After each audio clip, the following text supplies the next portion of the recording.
안녕하세요. 2년 전에 있었던 사연을 들고 찾아온 건 어제 우연히 전 남편을 길에서 마주쳤기 때문이에요. 얼굴이 참 딱하게 되었더라고요. 남편과는 지인을 통해 만났습니다. 남편은 자영업자였고 저는 평범한 직장인이었지요.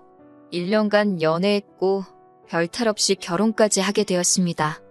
결혼 당시만 하더라도 남편하고 사이는 좋았어요. 그러다 사이가 틀어진 건 친정어머니가 사고를 당하시면서입니다. 자기 부모 안 불쌍한 자식이 어디 있겠습니까만 저희 어머니 정말 고생 많이 하셨거든요.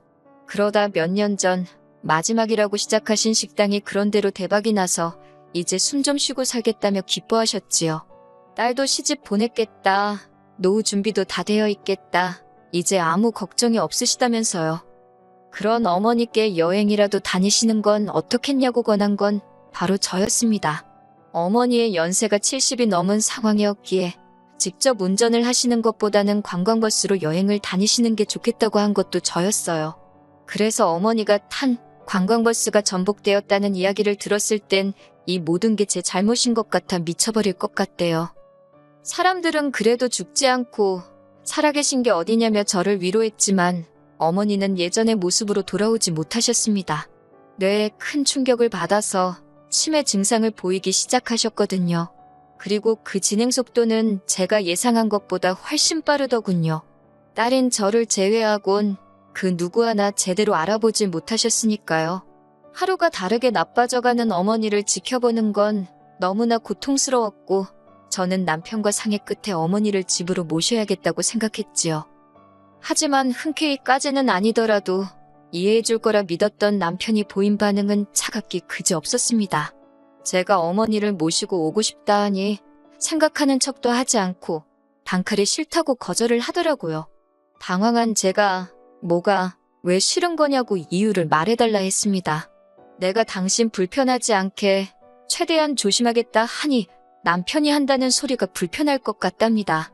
저는 다시 한번 뭐가 그렇게 불편할 것 같냐고 물었고 남편 입에서 나온 말은 충격적이었어요. 우리가 아직 신혼부부인데 장모님이 와 계시면 아이는 언제 만드냐입니다. 황당해서 제가 지금 어머니가 저 상황인데 애를 만들자는 게 무슨 소리냐고 나더러 지금 임신이라도 하라는 거냐니까 꼭 애는 안 갖더라도 부부 생활은 해야 하는 거 아니냐입니다. 결혼 전부터 그런 쪽으로 왕성한 사람인 건 알았지만 그래도 할 때 말 때를 분간 못하는 천치인 줄은 전혀 몰랐기에 깜짝 놀랐어요. 저는 남편에게 그런 건 나중에 해도 되지 않냐.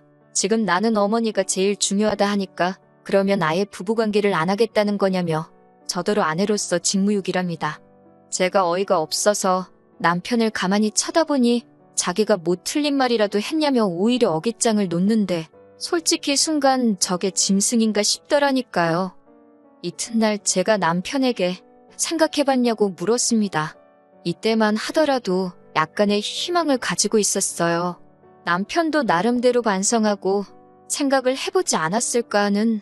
하지만 남편은 어제 자기가 한 말은 어디로 들었냐며 싫답니다. 절대로 안 된대요. 장모님 때문에 제가 벌써부터 자기한테 소홀해진 것 같다나요? 너무 화가 나서 남편한테 당신이 걔냐 발정이라도 난 거냐 그게 그렇게 하고 싶냐고 쏘아붙였습니다. 그러자 원래 남자는 다 그렇다나요? 그리고 이 일은 금세 어머님 귀에도 들어간 모양이더라고요. 가뜩이나 심란해 죽겠는데 전화를 걸어오신 어머님이 대뜸 한다는 소리가 요새 요양원이 그렇게 잘 돼 있다면서 저더러 걱정할 거 하나 없다 하시대요. 괜히 선무당이 사람 잡는 법이라며 제가 어머니를 돌보는 것보다 요양원에 맡기는 편이 훨씬 나을 거라고 거기 있는 선생님들이 훨씬 훌륭하다고요. 듣다 못한 제가 그러면 어머님이 나중에 아프셔도 요양원으로 모실 거냐고 물었습니다. 그러자 어머님께선 당황하신 목소리로 그건 또 그때 상황 봐서 정해야 하지 않겠냐고 그러셨어요. 제가 지금은 무슨 상황인데 저희 어머니를 자꾸 요양원에 모시라 하시는 거냐니까 아니 네 남편이 불편하다는데 뭐가 그렇게 말이 많냐고요. 그러면서 하신다는 소리가 집에 아픈 사람이 들어와 있으면 재수도 없고 어쩌고 저쩌고 그리고 이제 저는 친정어머니 딸이 아니라 시어머니의 며느리고 남편의 아내랍니다. 최 씨 집안으로 시집을 왔으니 최 씨 집안 사람을 먼저 챙겨야 한다나요? 그리고 당신도 기다릴 만큼 기다렸다며 빨리 손주를 안고 싶다고. 솔직히 남편이나 시어머니나 둘 다 똑같구나 싶어서 상대하기도 싫더군요. 결론부터 말하자면 저는 결국 남편도 시어머니도 설득하지 못했습니다. 대신 친정어머니를 저희 집에서 20분 거리에 있는 요양원으로 모시고 왔어요. 진작에 이쪽으로 모시지 않았던 건 자꾸 장소를 옮기는 게 환자인 친정어머니한테 무리가 될 수 있다고 들었고 곧 저희 집에서 모실 수 있을 거라고 믿었으니까요. 아무튼 그래도 집 근처로 모시고 오니 마음이 한결 가벼워졌습니다. 이후로 저는 퇴근 후 매일같이 요양원에 들려 1시간씩 어머니와 시간을 보냈어요. 남편은 제가 집안 살림을 소홀히 한다는 둥, 바람난 여편네랑 다를 게 없다는 둥 온갖 폭언을 일삼았지만 걔가 짖는구나 하고 무시해버렸지요. 솔직히 말하면 처음에는 막말을 퍼붓는 남편이 믿고 야속하고 그랬는데 그것도 나중엔 뒤꿈치에 굳은 살처럼 익숙해졌는지 별 생각이 없어지더라고요. 그냥 또 저러는구나, 또 떠드는구나 대수롭지 않게 여기게 되더라니까요. 한편 병간호라는 게 사실 마음만으로 되는 건 아니잖아요. 어머니의 요양원 생활이 시작되고 처음 1년은 제가 개인적으로 비상금 용도로 모아놓은 돈으로 충당을 했어요. 그런데 생각보다 요양원 생활이 길어지니까 슬슬 쪼들리기 시작했지요. 더는 방법이 없다 싶어서 고민하던 중 어머니의 재산을 처분해서 충당하면 어떻겠냐는 누군가의 조언을 듣게 되었습니다. 하지만 막상 알아보니 그것도 사정이 여의치가 않더라고요. 일단은 성년후견인이 되어야 했고 짧아도 6개월은 걸린다는 전문가의 말에 한숨부터 나오대요. 왜 진작에 알아보지 않았냐는 전문가의 질문에 제 자신이 한심하고 갑갑하고 결국 저는 정말 내키지는 않았지만 성년후견인 지정까지만 버티자는 심정으로 남편에게 500만 원을 빌려달라 했습니다. 하지만 남편은 지난번과 마찬가지로 조금의 고민도 없이 없다는 한마디로 제 부탁을 묵살해버리더라고요. 제가 그러지 말고 빌려달라고 후견인 지정만 되면 바로 돌려주겠다 하니 그러다 지정이 안 되면 어쩌냐며 그리고는 한다는 소리가 부부관계도 안 하는데 우리가 부부가 맞냐입니다. 자기가 마누라가 있긴 한 거냐며 이건 뭐 총각대만도 못하다나요? 저더러 뻔뻔하다며 자기한테 돈 맡겨놨냐고 빈정거리대요. 이런 말까지 들으니 저도 이러면서까지 결혼 생활을 유지하는 게 맞나 싶더라고요. 치사하고 더럽고 수치스럽고 결국 그날 밤 남편에게 이혼하자 했습니다. 그러자 남편이 저를 바라보더니 이것 보라고 돈이 급한 게 아닌가 보다며 저더러 서류를 준비해 오래요. 이혼해주겠다고요. 하지만 바로 남편에게 이혼 서류를 들이밀지는 못했어요. 물론 마음 같아선 당장이라도 이혼을 진행하고 싶었지만 성년후견인인지 뭔지 그것도 진행을 시작한 상황이었고 그 와중에 어머니의 건강은 급격히 나빠지고 있었으니 정신이 정말 하나도 없었거든요. 그래서 일단은 중요한 것부터 하나씩 해결하자는 마음으로 이혼을 잠시 미루게 되었지요. 그렇게 한 두어 달쯤 지났을까요? 어머니께서 폐렴 증세를 보이시더니 그대로 기력을 회복하지 못하시고 돌아가셨습니다.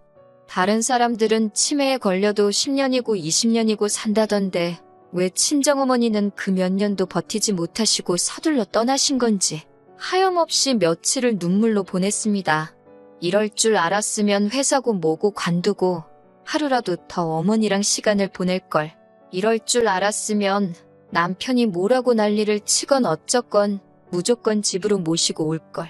죄책감에 밥 한술 넘기기가 어려웠어요. 어머니의 장례를 치르는데 남편이 상주 노릇을 하겠다길래 됐다 했습니다. 어차피 이혼 이야기까지 오가는 마당의 상주는 무슨 장례에도 오지 말라고 했어요. 그래도 어쩐 일로 장례식에 와서 꾸역꾸역 자리는 지키고 있더라고요. 하지만 그 검은 속내를 알아채는 데는 오래 걸리지 않았습니다. 어머니를 그렇게 보내드리고 집으로 돌아온 지 이틀째 되던 날이었어요. 남편이 뜬금없이 상냥한 목소리로 많이 힘드냐고 묻더라고요. 상대도 해주기 싫어서 한번 쳐다보고 말았습니다. 그러자 제 눈치만 살금살금 살피던 남편이 이제 슬슬 이것저것 정리해야 하는 거 아니냐고 그래요. 저는 이혼 이야기인 줄 알고 걱정 말라고 곧 서류 가지고 올 거라고 했습니다. 그러자 남편이 그게 무슨 소리냐며 일단은 장모님이 남기신 재산 같은 것부터 알아보랍니다. 자기가 같이 알아봐 주겠다면서 그런 건 여자 혼자 하는 게 아니라나요? 순간 등골에 소름이 쫙 끼치는 게 제가 개수작 부리지 말고 이혼할 준비나 하라 했습니다. 그러자 남편이 우리 다툼의 원인이 장모님이지 않았냐. 그런데 이제 장모님이 떠나셨으니 우리가 다툴 일도 없을 거라며 이혼은 하지 말자더군요. 미친 상욕이 절로 나왔습니다. 저는 남편에게 친정어머니랑 관계없이 너 같은 인간이랑 살맛대고 못 산다고 했어요. 보기만 해도 소름이 끼친다고요. 그러자 자기가 순순히 이혼을 안 해주면 어쩔 거냐입니다. 그래서 저도 무서울 거 없다고 소송하자고 맞불을 놨지요. 또다시 남편이란 자식이 실실 웃으면서 한다는 소리가 소송하면 장모님 재산 자기랑 나눠야 되는데 저더러 괜찮겠냐입니다. 어이가 없어서 알아보려면 똑바로 알아보라고 했어요. 상속재산은 너랑 안 나눠도 된다고 멍청한 건 답도 없다고 사부치면서요. 하지만 남편은 자기가 조금만 노력하면 제 마음을 돌릴 수 있을 거라고 믿었는지 되도 않는 아침상을 차리질 않나? 청소를 해놓지 않나? 하나같이 멍청한 짓거리만 골라서 하고 있더라고요. 그리고 그렇게 한 2주 정도 지났나 저도 더는 남편이랑 눈치 싸움 하기도 싫었고 슬슬 변호사 알아보고 소송으로 가야겠다 생각하는 와중에 남편에게 사고가 났네요. 가게 주방에서 가스가 터져서 얼굴에 불이 붙었다나요. 병원에서 이야기하기를 얼굴 전면부 화상이 너무 심해서 허벅지에서 살을 갖다 이식을 해야 된다더군요. 그런데 이식만 해서는 보기가 흉할 거라 이후로 성형을 여러 번 해야 한답니다. 문제는 돈이더라고요. 이게 미용 목적으로 분류가 돼서 보험에서 보상을 안 해준다고요. 의식을 찾은 남편에게 저는 덤덤하게 병원에서 해준 이야기를 전했습니다. 그러자 남편이 다행이랍니다. 뭔 소린가 하니 제가 재산을 상속받아서 자기 수술비를 내줄 거 아니냐고요. 어이가 없어서 남편이 저한테 했던 말 그대로 돌려줬습니다. 나한테 돈 맡겨놨냐고요. 사위로서 할 도리도 똑바로 안 한 주제에 어디 죽은 장모 돈을 탐내냐고 미친 엑스라고 퍼부어줬네요. 저는 이후로 변호사를 고용했고 이혼 소송을 시작했습니다.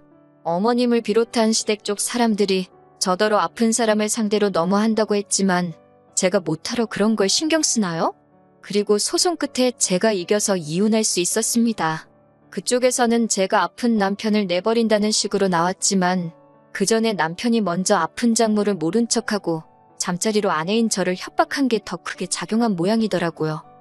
지금이야 혼자인 생활에 익숙해졌지만 사실 당시에는 어머니 돌아가시고 얼마 지나지 않아 이혼하고 혼자 감당하기에 쉽지 않았던 게 사실이에요. 그래도 지금은 모든 것이 제자리를 찾아가는 중입니다. 저는 얼마 전 좀 더 나은 조건으로 이직에도 성공했고요. 주말에는 어머니를 찾아갈 생각이에요. 어머니께서도 어디선가 이런 저를 지켜보고 응원해 주시고 계시겠지요?